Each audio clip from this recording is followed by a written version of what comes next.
Hey everybody, it's Mr. Dan, and in this video I'm going to take you back on a review through the dynamic equilibrium, which is something we discussed in chapter 17. So let's check it out here, okay? Here in this picture, we got just as a starter here, got some rocks stacked up on a beautiful beach scene. The reason why I chose this picture as a cover page is because it's showing something that we talk about, or it's representing one of the words that we use a lot when we talk about equilibrium, and that's balance. Okay, so if I were to, I remember when we talked about this in class and I said, what does equilibrium mean to you? Most of you, the first thing you said was balance.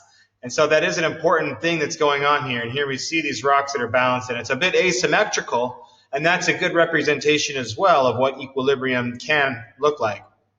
Okay, so here, we're not going to watch this video. You can watch this on the presentation yourself. This is that phenomenon video that we watched back at the beginning of this chapter. And this is a reminder for us of what we saw when we demoed this process in class.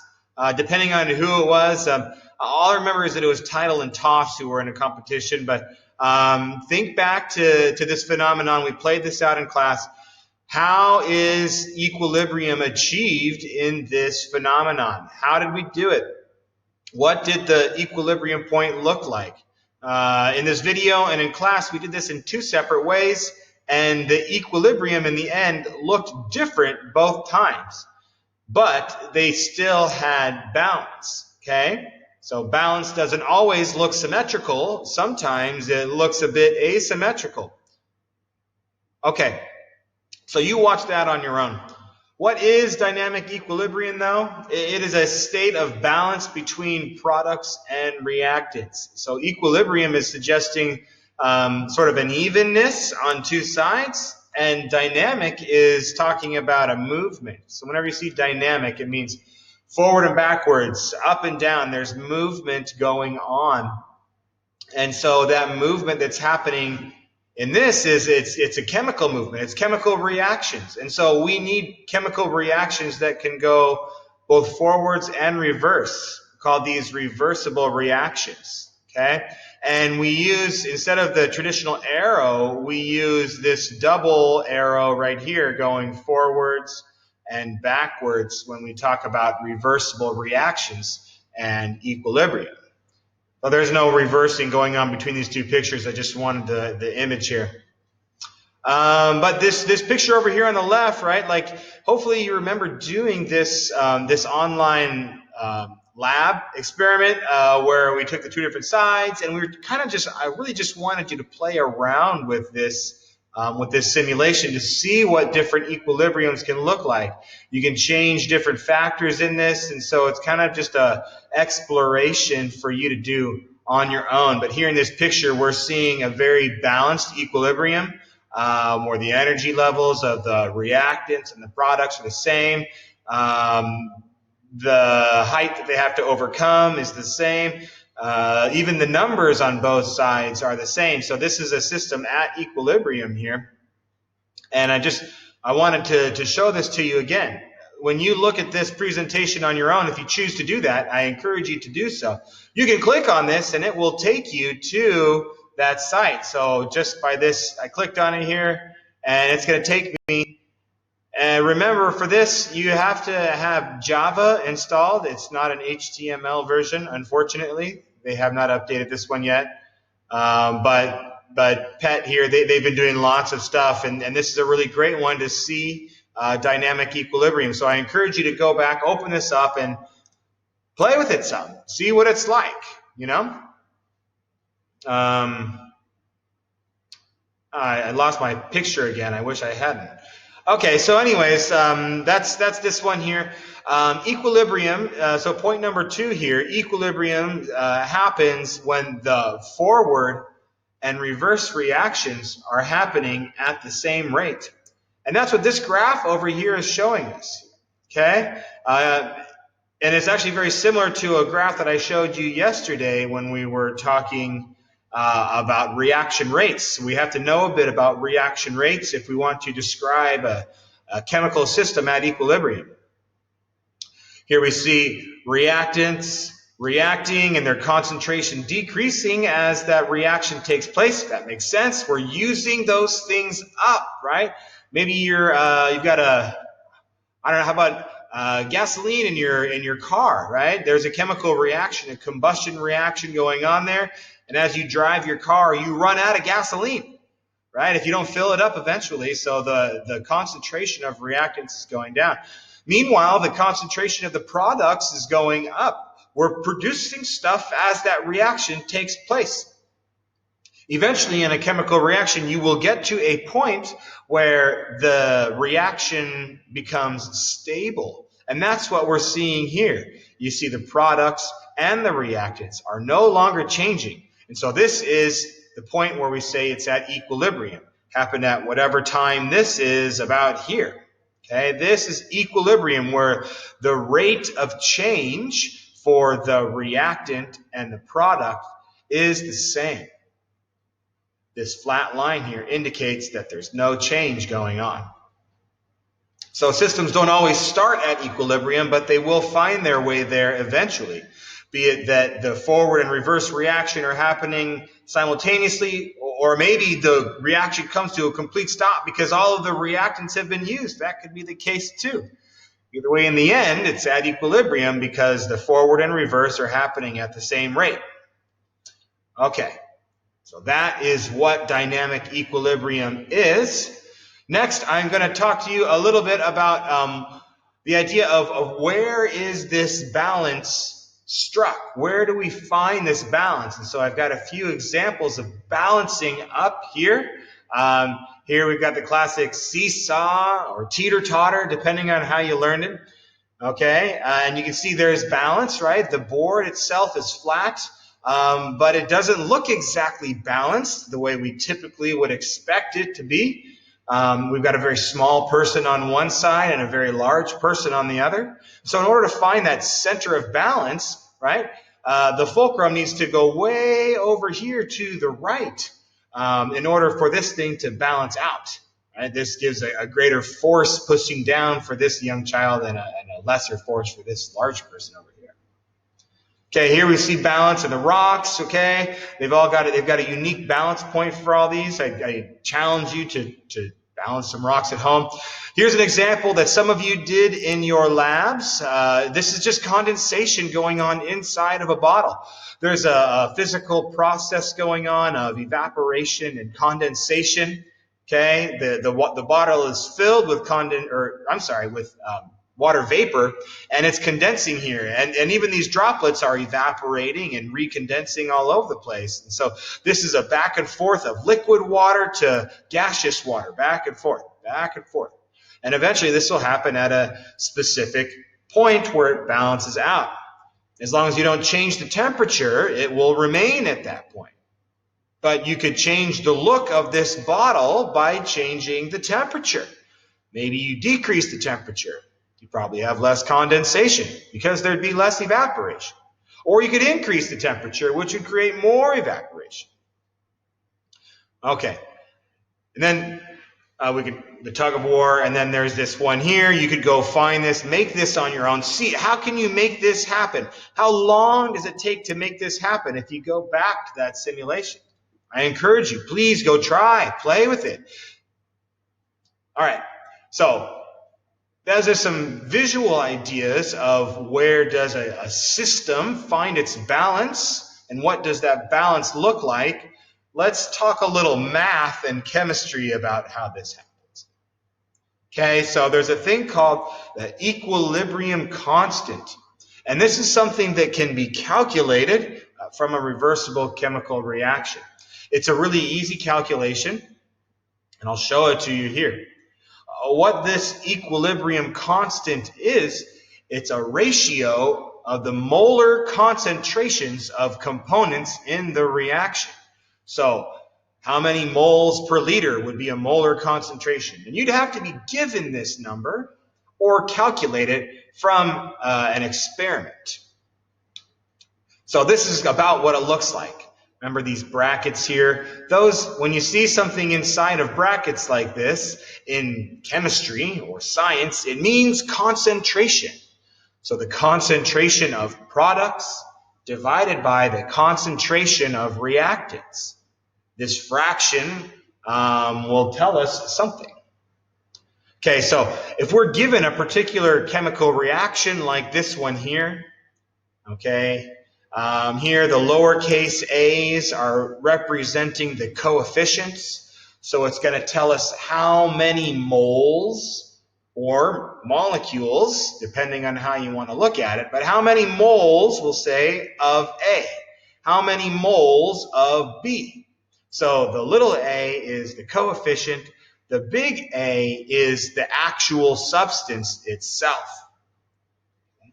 So we use this, given this equation, what would the equilibrium constant look like? And we abbreviate that as KEQ, for equilibrium constant. I know constant starts with a C, but these scientists didn't apparently a long time ago. KEQ equals, so the concentration of products divided by the concentration of reactants. What are the products here? Is it A and B, or is it C and D? The products are C and D. The reactants are A and B. So this is what it looks like. This means the concentration of C raised to the power of little c, so that would be an exponent there, times the concentration of D to the power of little d, right, over the concentration of A to the power of little a, times the concentration of B to the power of little b. So you can put this right into your calculator and it'll work it out just fine. Okay? But this is how we would write, this is how we come up with what the equilibrium constant is. All right, so some important things to remember if you're asked to do something like this. Please do not include solids or liquids into the equation. That's pure solids and pure liquids into the equation. The reason for this is that their concentration will never change. The concentration of gold is always 100% gold. The concentration of water is always 100% water. You can change the volume or the mass, but concentration is a measure of both of those at the same time. So we exclude those from our calculations. We only include gases and aqueous solutions into this. So an aqueous solution, it's going to have the little symbol AQ. Could be salt water, for example. Mix sodium chloride and water, that's an aqueous solution of sodium chloride. And we could change the concentration of that by adding or removing salt or adding or removing water. That would change the concentration of it. So we need to have concentrations that can change. So exclude pure solids and liquids. Okay, so an example, how do you do one of these problems here? Here's an example where we've got nitrogen oxide, or nitrogen monoxide, and hydrogen gas reacting to produce nitrogen gas and water vapor, that is. Okay, so how would you write the equilibrium constant for this equation here? Pause the video for a second and give it a try.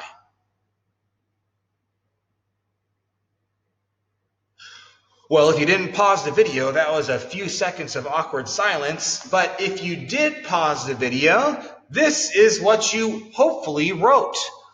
The concentration of nitrogen, and its coefficient is 1, so there's no need to write that 1 up there, times the concentration of water to the power of 2. Notice how this 2 here and this 2 here match, right? That's how it works. It's like a little d.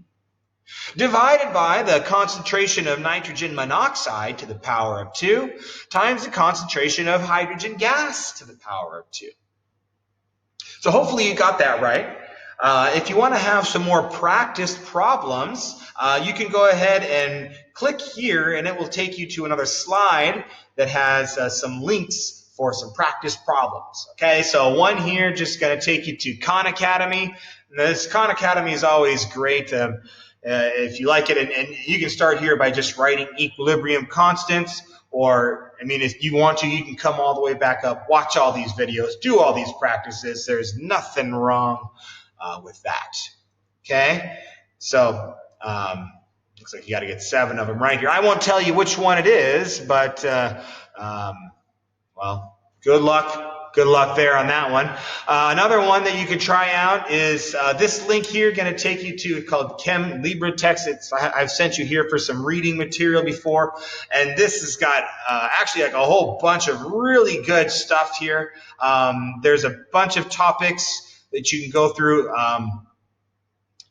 Each one of these has some reading material along with some visualizations that go along with it, written out examples, and then most of them have practice exercises for you. Here would be just a worked out example, and then down here, here's a specific one, and if you want to, you try to answer it yourself, and then you can click right here. I won't click, and it'll tell you what the answer is. Okay? And so all these topics have stuff like that. And then there's a big list of practice exercises that you can do here, and they've got some answers for you as you go through that also. Okay, so good luck on those. I really encourage you to try those out. All right. Okay, not quite done yet though. That's our thing about equilibrium constant, and we can use that equilibrium constant to tell us something about a particular system. Okay, so just a reminder here at the top from the previous slide. When we calculate this equilibrium constant, the number, it's going to be either more than 1 or less than 1. Okay, a situation where it's going to be greater than 1 is where there's going to be more more products than reactants. If it's less than 1, then the concentration of the reactants will be bigger. What this tells us then, if we know the concentrations, is it will tell us where the equilibrium point will be, or about where it will be. If a number is really, really, really big, like let's say KEQ equals 1,000, well, then the equilibrium will strongly favor the products, and there will be almost no reactants left. If KEQ is maybe like 0.001, then it's going to strongly favor the reactants, and the reaction will barely move forward. If the reaction, or if the equilibrium constant is very close to 1, then it will be found right in the middle, and there will be a pretty even balance of both. So there's a few videos down here. Professor Dave, he's got this one's more explanatory. This one's got an actual worked out problem. I encourage you to watch those and to try out the examples that he puts on there. Okay, last bits then about equilibrium points. There are some factors that we talked about in class that influence the equilibrium point. We talk about Le Chatelier's principle. Okay, and basically what this says is that if you put some outside stress or outside influence onto a chemical system at equilibrium, that system will shift its equilibrium point to counteract whatever stress you put on it. So if you have an exothermic reaction and you add heat to it, it's going to move in the endothermic direction. It's going to want to go in the opposite way that you tell it to. Nature will make it find a new comfortable place. So look over this infographic here, read through it, and then check out the video here by Professor Dave, another one. I think it'll be very helpful for you. A last note down here at the bottom, catalysts will have no effect on an equilibrium point. All catalysts do are speed up and slow down reactions. But the actual equilibrium point will not change if the reaction goes faster or slower. You might just get to the equilibrium point faster or slower, depending on whether or not you use a catalyst. But remember, catalysts do not affect it. The only factors that we're going to talk about that will are concentration, temperature, and pressure. All right. So again, go back, go through this, read through it all, listen to my soothing voice, and check out these links for some examples. I'd be happy to talk these through with you or try to work some problems out with you after you go through. If you're having problems, please contact me and we'll try to work something out. Our next live session will be on Friday at 12:30 as usual. I will see some of you there and we can talk about any of the problems that you're having about this chemistry stuff. Okay, so good luck. I'll talk to you guys soon. Thanks for your time. See you later.